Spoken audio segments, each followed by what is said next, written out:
Greetings and salutations.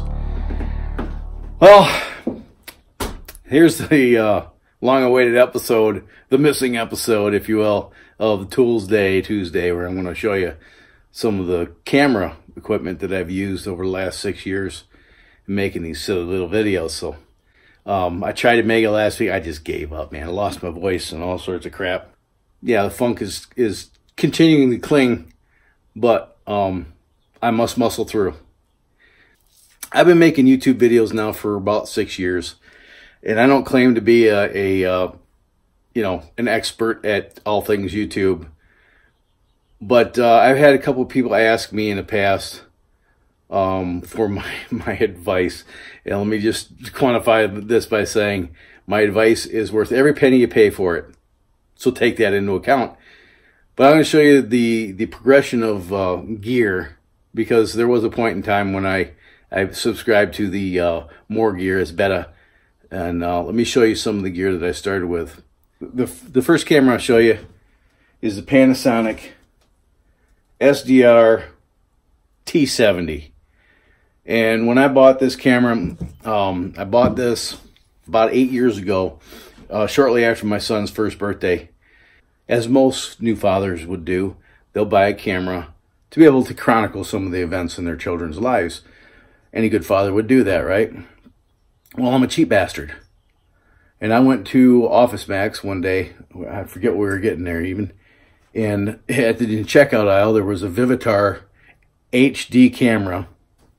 I think HD meant highly defective, not high definition. And it was 70 bucks. I figured, well, how bad can it be? Well, it was really bad. Let's put it that way. You know, I wasn't a videographer. I'm not trained as a videographer. That's obvious, obviously. But I didn't really take any video until I wanted to take some video for my son's first birthday party, and it failed me.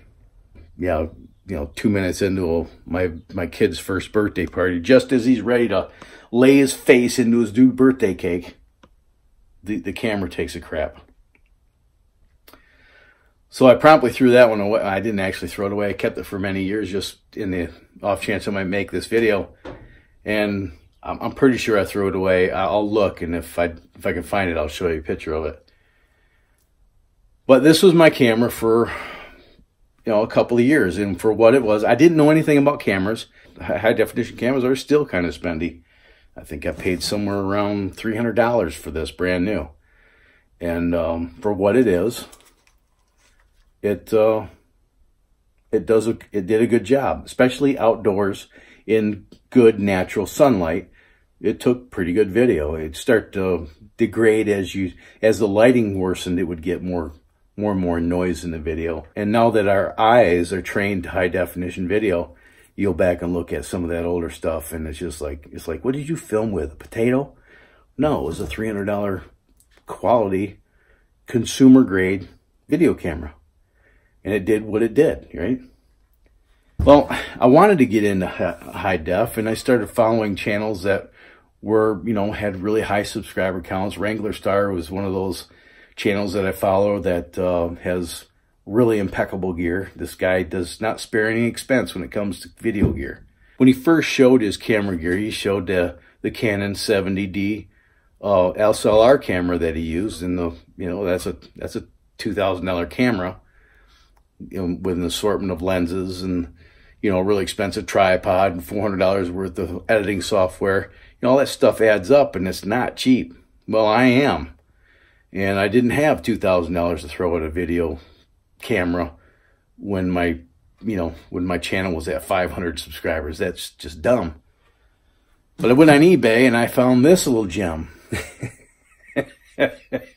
I laugh now, but this one was actually marketed to YouTubers. And this is made by Kodak. This is a ZI6, and this shoots at 720. And this is kind of modeled after the old BlackBerry phones, where you had the keyboards and stuff on them, and you shot, really crappy video, and you shot like this. And this will actually shoot, when you're shooting video, it will shoot in landscape in this configuration. And for what it is, it shoots pretty good video, and the color is vibrant and bright. but there's no image stabilization, and you know, that sucks. Nobody likes to watch shaky video. The cool thing about this camera is it has a USB port right in it, so you can plug it right into your computer. Don't have to take out a card if you don't want to. You can just plug that right in your computer and download the photos. I paid $17 for it used. You know, I figured I could use it once and throw it away and I'd get my money out of it. Because there's no image stabilization, it was really an impractical camera for shooting a kind of run and gun. I tried my hand at some of the action cameras too. I bought this one. This one's a Contour Rome, and it's in the surfboard waterproof case. That's what the Contour Rome looks like. There's no screen on this, and there's no Wi-Fi connectivity, so you can't hook this up to your phone. It does have a laser in it. If you push the back button here, oh, battery's dead, but you see the laser beam, and that shoots a line at your subject so that you get your subject in frame. Hush! This is the base model. This is 720 at 60 frames, I believe. It'll shoot up to 60 frames a second.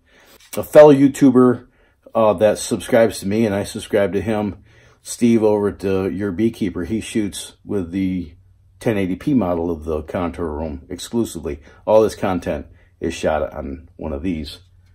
This company's no longer in business. Don't bother looking. This was the biggest competitor to GoPro. I bought this model after it had gone kind of not out of favor, but it was replaced by a better model. So I paid, I think, about $200 for this. About the same time I bought the Hero 2. Now, I bought this one after the 3 was released, and I paid $150, $170 for this.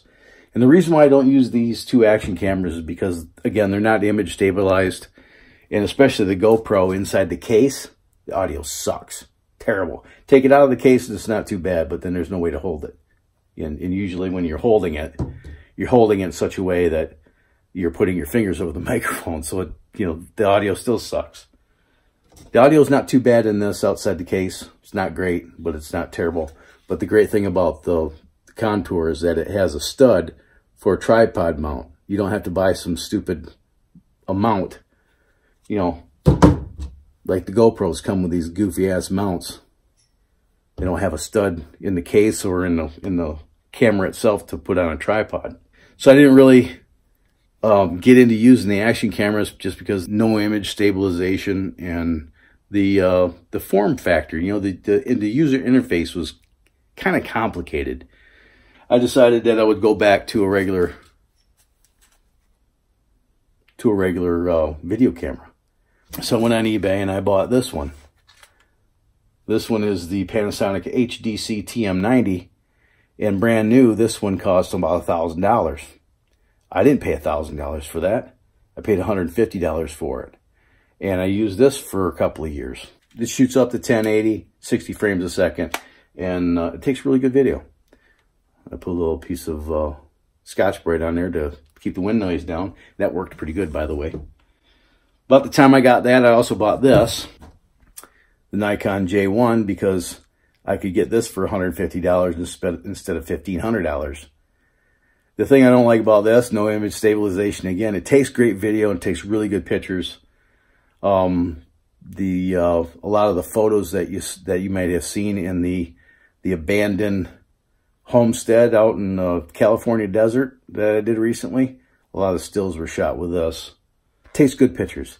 Video's not too bad, but it has a maximum operating temperature of 104 degrees, and then the camera shuts off. I found that out the hard way, trying to shoot video out in the desert. It doesn't work very well. But it's a nice camera. It's the camera that I'm using right now to learn photography.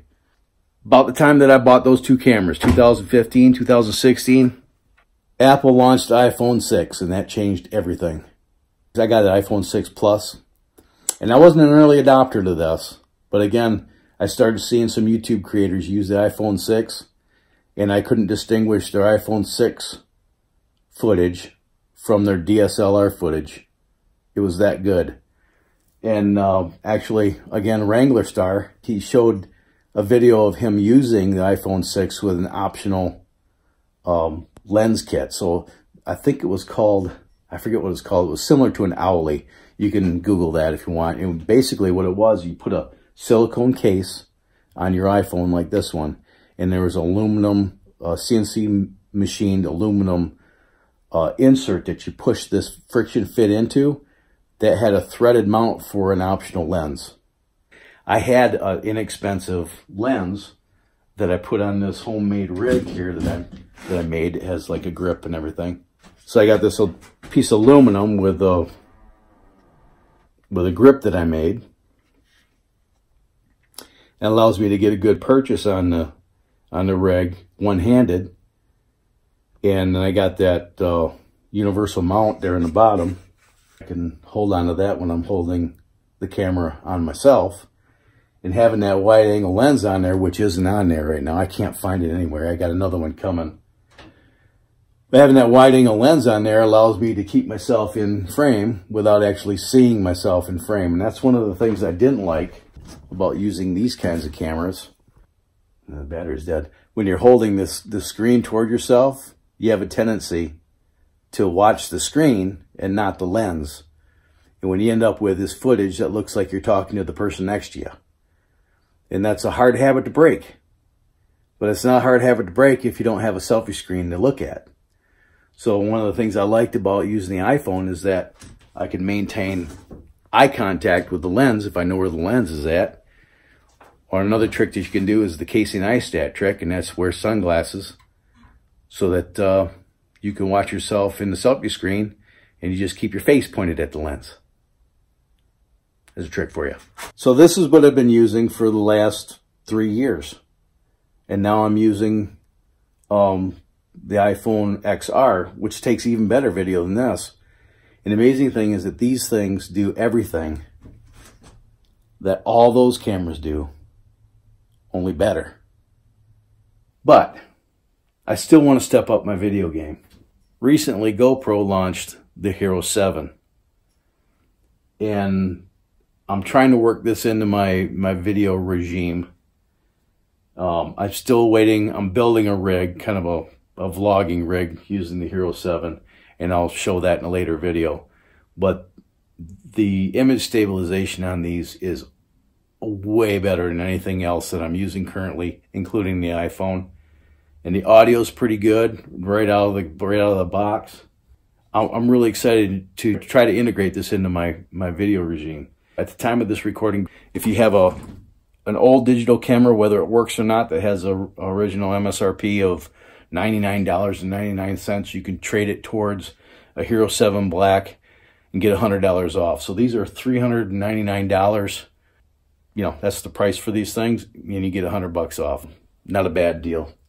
We'll see how this works out. But I'm not going to stop using this. And a couple of other things that I'm integrating into my video regime is the DJI Spark. I call this one Prometheus. This is a very small camera drone. And I've used this, what video did I use this in? I used this in in that same video that I used the GoPro in. I used this to get some aerial footage. So my friend and fellow YouTuber Martin over there at Martin Built has a DJI Mavic Air, which is twice the money. With the Fly More package is pretty close to $1,000. And I just can't justify at this point in my YouTube career, I just can't justify $1,000 for a camera drone that I might use once a month. There's a couple projects in the future that I want to do that require some aerial photography. This does what I need it to do. Could it be better with a more expensive drone? Yeah. And in the future, I probably will buy a better drone. But at this point, this will work. This shoots 1080p. This is not shooting 4K, and just about everybody else's drones do. But this was $400 instead of $1,000. I like it. I'm not in love with it. And then another thing that I purchased was a cell phone gimbal. And you say, well, why did you buy that? Because, you know, your iPhones have image stabilization. Yeah, they do. But improving it is not necessarily a bad thing either. I used this when I shot the best guess can in the world video. look up here in the information eye, and that video's there if you want to watch it. It's kind of funny. But I use this. This has a tripod mount. It's a 3-axis gimbal. And you just throw your cell phone in that. And I bought this to shoot B-roll. So I'm not using this all too often. Only when I shoot exclusive B-roll. And I bought this as a factory manufactured item directly from DJI. And it was $100. This also works off an application on your phone, just like the drone. What's the thesis of this video? Well, it's a Toolsday video, and these are some of the tools that I've used. Maybe you're interested in starting your own YouTube channel. Maybe you have a project coming up and you want to video that project for posterity and maybe make a little ad revenue in the process, offset some of the cost. That's an option. I can tell you if you make videos for the money, you're never going to make enough money to justify the videos. I started making videos before YouTube even monetized videos. I want this channel to be self-sufficient, and in any way that I can bring revenue in, I'll just turn that back into project videos. But when I started, I thought I needed better equipment to make better videos. What's more important than the gadgets and the equipment and the toys. You know, all this stuff's nice. But what's more important is what you have to say. I've said it before and I'll continue to say it. You have to be willing to suck at this long enough to get good at it. I'm not there yet. I will readily admit that. I am nowhere near good at this. But I'm better today than I was when I started 6 years ago. How do I know that? I've recently went back and watched some of those videos. And they suck. That's okay. Suck until you get better. Yeah, don't get sucked into the trap of buying expensive gear for your YouTube channel. You know, when you're at 100 subs, you want to go out and spend, you know, $2,000 on a camera. But buying all this equipment to make videos, you can have the best equipment in the world. You can buy the red camera, the one that they shoot actual full-length feature films on, and, you know, have $30,000 into a red camera and all the lenses, and, you know, all the audio equipment and the lighting equipment. You have $50,000 in all this equipment, and you can't tell a story. You wasted 50 grand. You're never going to make it back. Don't do that. Grab your iPhone. Maybe get an optional $12 lens, link in the description, and go start shooting video and telling stories. I encourage you to do that. And then send me a link to your video so I can watch it.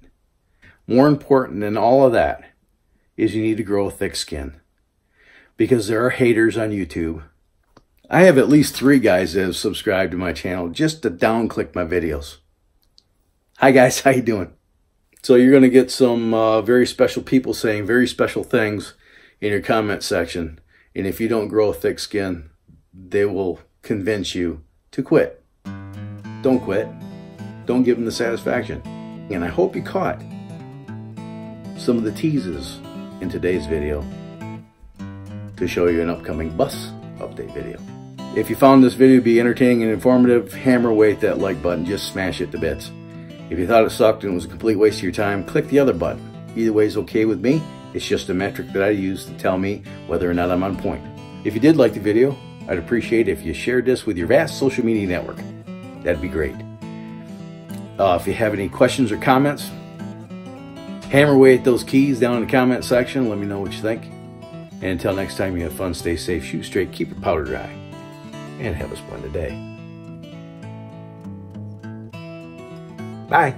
Also, I'm sitting here editing this and I forgot to mention, if you want to help support the channel financially, one way you can do that is to shop on Amazon. I mean, you're going to buy stuff anyway. Check the links in the description and click on some of those links if they're interesting to you.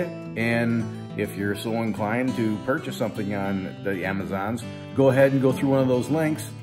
It doesn't cost you anything extra. The channel just gets a little bit of a commission off that. So if you're inclined to do that, I thank you in advance. And if you're too broke to do that, then we're probably cousins.